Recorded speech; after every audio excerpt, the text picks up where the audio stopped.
नमस्कार मंडळी, तुमचं सर्वांचं स्वागत आहे शर्मिला द सुगरण या यूट्यूब चॅनलवर। तर आज आपण पाहणार आहोत राजमा चावलची रेसिपी। तर मी ते राजमा घेतलेला आहे आणि तो 4-5 तास छान असा पाण्यात भिजत ठेवलेला आहे। आता आपण हा राजमा छान असा शिजून घेऊया। त्यासाठी आपण कुकर घेणार आहोत आणि कुकरमध्ये हा राजमा ॲड करूया आणि यामध्ये आपण स्वच्छ असं पाणी ॲड करूया। तर कुकरमध्ये आपण राजमा ॲड करून घेतलेला आहे। त्यात आपण थोडंसं मीठ घालून घेऊयात आणि फुल फ्लेमवर आधी आपल्याला एक शिट्टी घ्यायची आहे आणि त्यानंतर लो फ्लेमवर थोडासा राजमा शिजून द्यायचा आहे 5 मिनिट।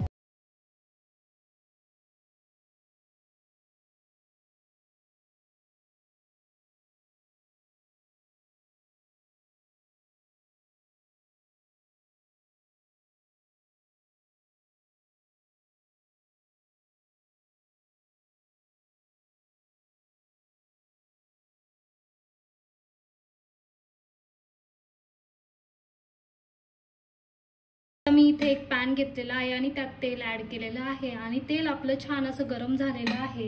यात मी 2 कांदे असे उभे चिरलेले आहेत, ते आपल्याला ह्या तेलात छान असं फ्राय करून घ्यायचं आहे, ब्राऊन करून घ्यायचा आहे कांदा।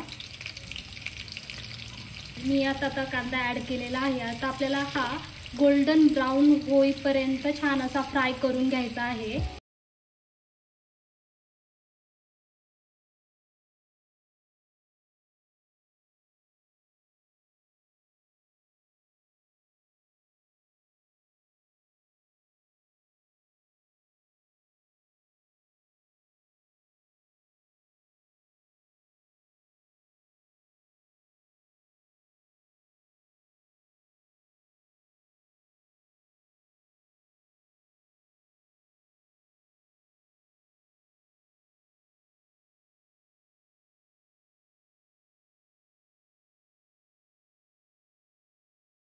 कांदा फ्राय करून घेतलेला आहे, तो आपण मिक्सरच्या भांड्यात ॲड करूया। कांदा ॲड करून घेतलेला आहे। आपण यात थोडंसं पाणी घालून मिक्सरला छान असं बारीक करून घेऊयात। थोडंच पाणी घालायचं आहे। आता मी इथे पॅन घेतलेला आहे, त्यात तेल ॲड केलेलं आहे। तेल गरम झालं की त्यात आता आपण मोहरी ॲड करून घेतलेली आहे, जिरी। इथे मी आलं, लसूण आणि हिरवी मिरची 2 हिरव्या मिरच्या यूज केलेल्या आहेत, त्या आपण आता ह्या तेलामध्ये मस्त असं फ्राय करून घेऊयात।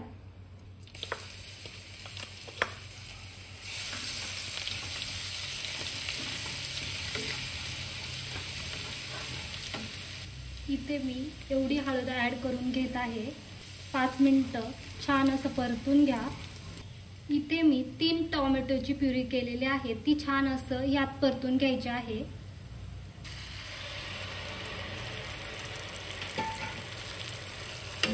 मस्त असं हलवून घेऊया।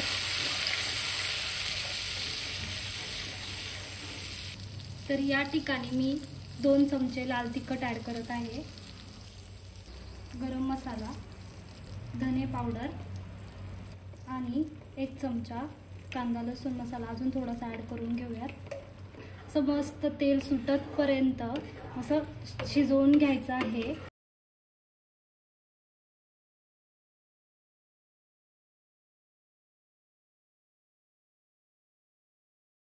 जो फ्राय केलेला कांदा होता तो मिक्सरमध्ये आपण वाटून घेतलेला आहे, तोही यात ॲड करायचा आहे। खमंग असा वास सुटलेला आहे। आता याला आपण छान असं कढवून घेऊयात। तर यामध्ये आपण चवीनुसार मीठ घालून घेऊयात आणि 5 मिनिटं छान असं शिजून घेऊयात। चला तर आपण आता शिजवलेला राजमा यात ॲड करून घेऊयात। तर या ठिकाणी मी शिजवलेला राजमा ॲड केलेला आहे। आता जर भाजी तुम्हाला छान अशी घट्ट बनवायची असेल तर यातला राजमा थोडासा स्मॅश करायचा, असं थोडं दाबून घ्यायचा, म्हणजे ज्यावेळेस त्या राजमामध्ये असलेलं स्टार्च असतं ना ते यात मिक्स होईल आणि जरा भाजीला थिकनेस येईल। आता 20 मिनिटं आपण ह्या राजमाला छान असं शिजून घ्यायचं आहे, म्हणजे याला छान असा थिकनेस येईल।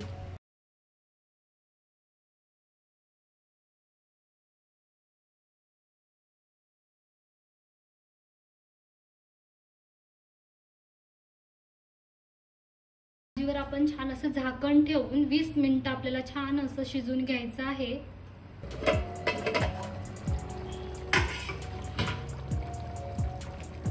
तुम्ही पाहू शकता छान असा थिकनेस सुद्धा आलेला आहे या भाजीला.